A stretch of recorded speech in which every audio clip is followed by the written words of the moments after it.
Welcome to another edition of Write with Influence, the bite-sized podcast that fits in your pocket and makes you a better copywriter or marketer, whether you write for your clients or your own business. Today, I want to talk to you about being ignored. Hey, I said I want to talk to you about being ignored. I'm kidding, just a little joke there.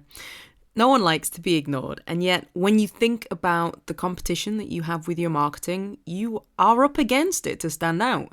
People are bombarded with advertising every day, and there's a reason why Netflix doesn't have a channel that streams adverts on demand. So you're up against it to start off with, and you need to put your best foot forward.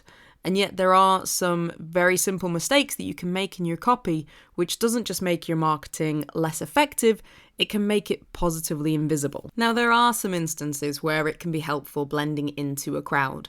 If you're sitting on the front row at a stand-up comedy show, or if you've just executed a dastardly plot to commit the crime of the century and you now need to slip away quietly and unseen by authorities.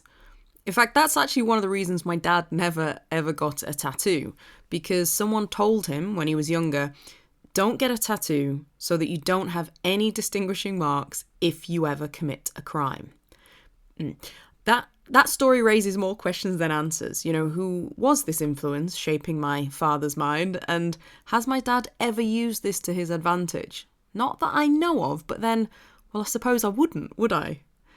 Okay, so here are 5 different ways you can accidentally write invisible copy. Number 1 is using internal language. One example I've used before in conferences is an email I received a couple of years ago from Gatwick Airport, which is my closest airport. The headline asked me if I was flying that year, and it told me I could get premium security for just £1.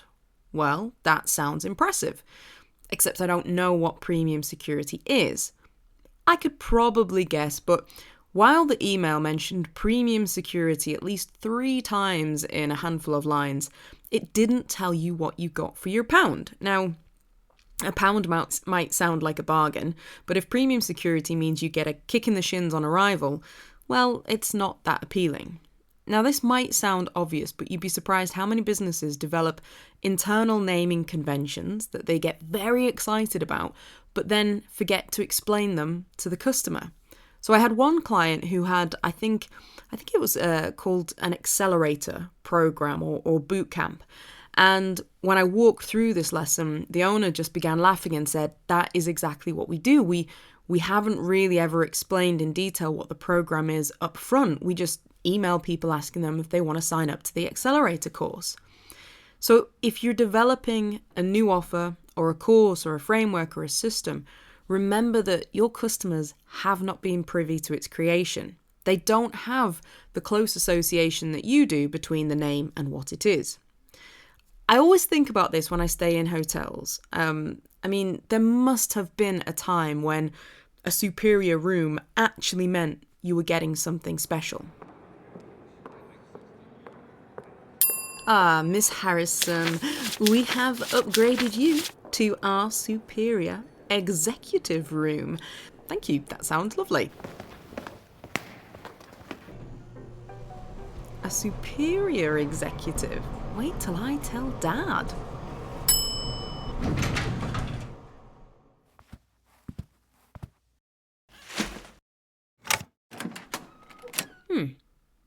Doesn't seem to be much bigger than the other rooms.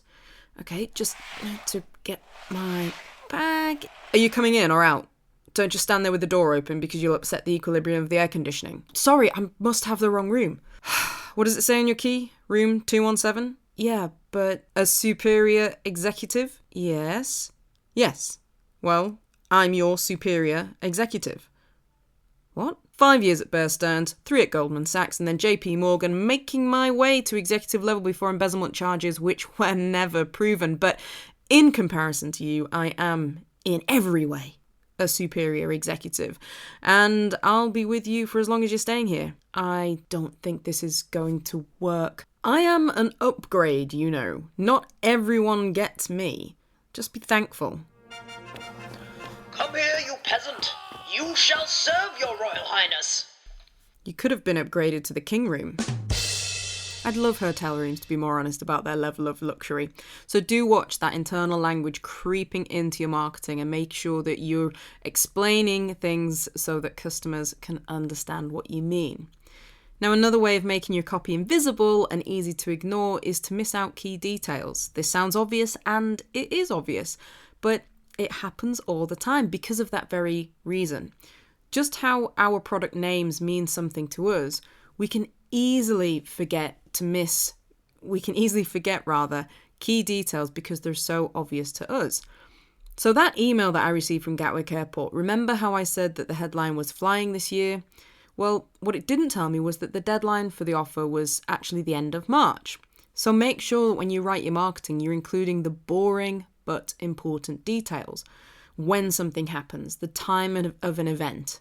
Now you might ask, well, how much detail do I need to put in, especially if it's only an email? Do I need to include everything? No.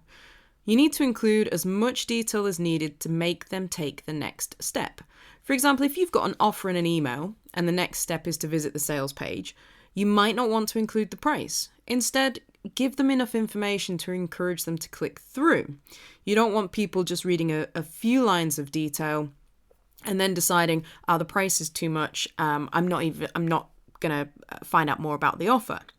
So what I would put in an email like that, if I'm encouraging someone to go through to the sales page, is things like any deadlines for the offer. They're going to be important. Any eligibility criteria, or if there's limited space, any sort of urgency or scarcity that people need to know about to encourage people to take action quickly. Because on the sales page, you have more room to include more detail to do the heavy lifting of selling someone on the value of what you do before you then reveal the price. The third thing that can make people ignore you is using what I call umbrella terms. Umbrella terms are those terms we come up with to try and capture all the individual value of what we have. For example, by saying that what we have is powerful or high quality. This is so common in marketing. One of the first things that I do with clients is usually research the competition. And a lot of the time, what I find is that one of the biggest struggles is that everyone in the industry is saying the same thing. High quality, premium service, increase revenue, etc., etc. But here's the thing. When everyone is saying the same thing, it's easier for you to stand out by saying something different. And different doesn't have to mean unique. It doesn't mean that you have to do something completely different to the competition. Different can just be being more specific in your marketing. So for example, I had a client that was a property management firm in Phoenix, Arizona, and they wanted to reach distant landlords, so people who owned a property in Phoenix but didn't live in the state, so would need a property management firm. And we looked at what the competition was sending out to people, and it was all the same things. It was great rates, great ROI, high level of service, great tenants, etc., etc. And what we did is I decided to drill down more on some of the pain points about being far away from a property. And we designed a postcard which spoke to these pain points. And on the postcard, it simply said, being away from your property isn't easy. You probably wonder how your tenants are treating your property, whether they're paying the rent on time, if that maintenance is necessary, if you can't drive by and check it. And within 3 days, this had someone calling up. This was a cold list, but they called up my client and said, I want to switch and I'm ready to move to you. So this wasn't even a lead. This was something that spoke specifically to the target market and was close enough to their pain points that made them say, yep, I'm sold. Because you sound like you understand my problem. They offered a very similar service to all of the property management firms, but the story that they were telling was very different. The fourth mistake for writing copy people love to ignore is to say the same thing again and again. Now, I talked about this in episode 14, and I mentioned the guy who sends me the same email pretty much every few weeks asking if I want top quality blog posts. I mean, I do want top quality blog posts, but I think I am going to have to write them. Now, in episode 14, I tell you how you can repeat your sales message without being spammy. But in this edition, of Write with Influence, I'd like to give a shout out to a company that I think does this really, really well. Bunches.co.uk is a family-run firm that does flower delivery in the UK. I love Bunches. One thing I love about them is that unlike a lot of flower delivery firms, they do a really, really good entry-level budget bunch of flowers. Now, hear me out on this. I'm not stingy, but sometimes you want to send flowers for a level of thanks that just doesn't warrant a grand gesture, but needs to be more than a couple of tulips. So, say you've had a pleasant weekend stay with a friend, but they didn't go above and beyond. Or it's the birthday of an auntie who's stopped putting money in your birthday cards, that sort of thing. I'm kidding, but you know what I mean. They got me in with a really good entry-level offer. But then the other reason I love them is that they have a great loyalty scheme called Posy Points, where you can collect Posy Points and that gets you discounts on future orders. They publish a calendar for regular customers, and each year it's got a code on it each month has a different code for a free offer or a discount. It might be a free vase or chocolates, etc. And they email me all the time, and I open every one of their emails because they're always able to tie in really, really well a promotion with what's happening at the time, whether it's Easter or Mother's Day or Valentine's. And because they've repeated their offer without it sounding the same every single time, they're always front of mind when I need flowers. I wouldn't even think about using a different firm. And even since I started using them, I've recommended them, and I know that my friends and family now use them as well. That's really good marketing, and like I say, they email me regularly and I will always open their emails to find out what is the latest promotion, what is the latest offer, and usually it will give me an incentive to send flowers to someone that month. Okay, the final reason that people love to ignore your marketing is that you talk too much about yourself, and let's be honest, no one likes that person. There I was in this acting masterclass with Al Pacino, and he said, "Do you know what my biggest regret is? Godfather 3. No. Never getting married. No. The silly little Gertie? Look, I'm about to tell you." Sorry. He said the biggest regret in his life was not being more of a mentor to other actors when he was younger. And then he turned to me. Out of everyone in the room, he looked at me and, I got chills. I didn't know what he was going to say. And he said, "I'm not going to let that happen twice, because when I saw you today, I haven't seen acting like that ever in my life." Oh, well, don't you let it get you down. What does he know? No, he said it was some of the best interpretation of a scene ever. Then he showed me his arm. It had goosebumps. Oh, was it really chilly? It wasn't because he was cold, Amy. It's because I was brilliant. I'm trying to tell everyone a story about how amazing I am, and you are ruining it. Sorry. Of course, you have to talk about you and what you have, but you need to leave a lot of room for your customer to be involved.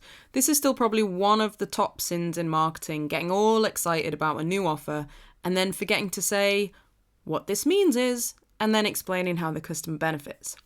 A simple check on your copy is to count the number of times you're saying we and I compared to you. And another way you can practice the habit of combating this is to say, "so that you can," every time you write something about yourself. Now, I'm not saying that you write that every time. It's just a really good way to force yourself to think about the customer. For example, 24-hour turnaround, so that you can print posters even on a tight deadline. Money back guarantee, so that you can buy with confidence and peace of mind. Everything that you do has the potential to be turned into a story about the customer. You've just got to look for that angle.